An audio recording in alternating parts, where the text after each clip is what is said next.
بسم اللہ الرحمن الرحیم۔ شروع اللہ کے نام سے جو بڑا مہربان نہایت رحم والا ہے۔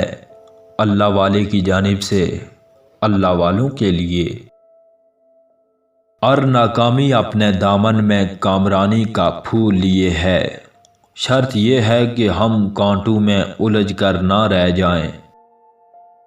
ایسا طریقہ تعلیم کس کام کا جو لڑکوں کو روزی کمانا سکھاتا ہے لیکن سلیقے سے زندگی بسر کرنا نہیں سکھاتا۔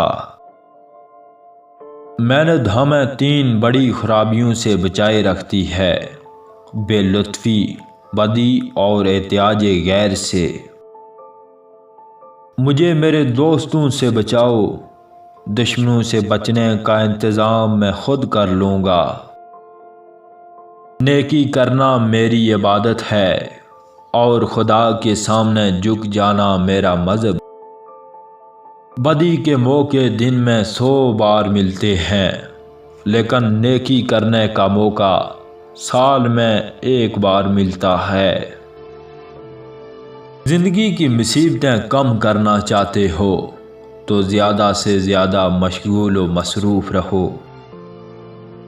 جو شخص زبان بند رکھتا ہے اور صرف آنکھ اور کان سے کام لیتا ہے وہ آرام سے رہتا ہے۔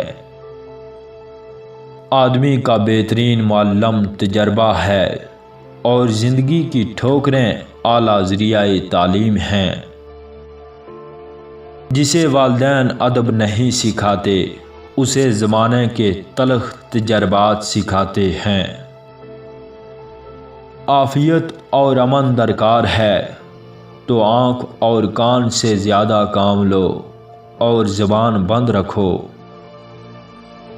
جو دوسروں کا ادب نہیں کرتا اس کا ادب بھی نہیں کیا جاتا۔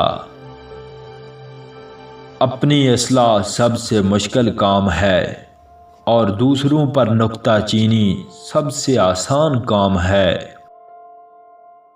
ایسی نیکی کرو جس سے زیادہ لوگوں کو فیض پہنچے۔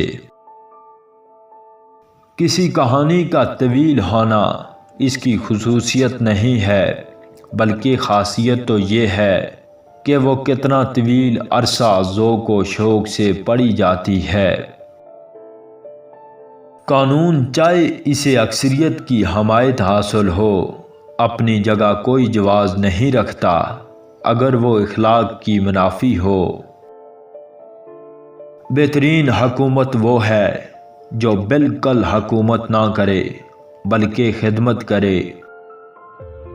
زندگی کا مقصد مسرت نہیں بلکہ تکمیل انسانیت ہے۔ بیج کا وہی عنصر فنا ہوتا ہے جو ناقص پہلو رکھتا ہے اور وہی عنصر پودا بنتا ہے جو صالح ہوتا ہے۔ شادی کا مطلب ایک دوسرے کے جسم پر حکومت کرنا نہیں، اس کا مطلب یہ ہے کہ ایک کی کمی دوسرے سے پوری ہو۔ سب سے بڑا بزدل وہ ہے جو موت سے ڈرتا ہے۔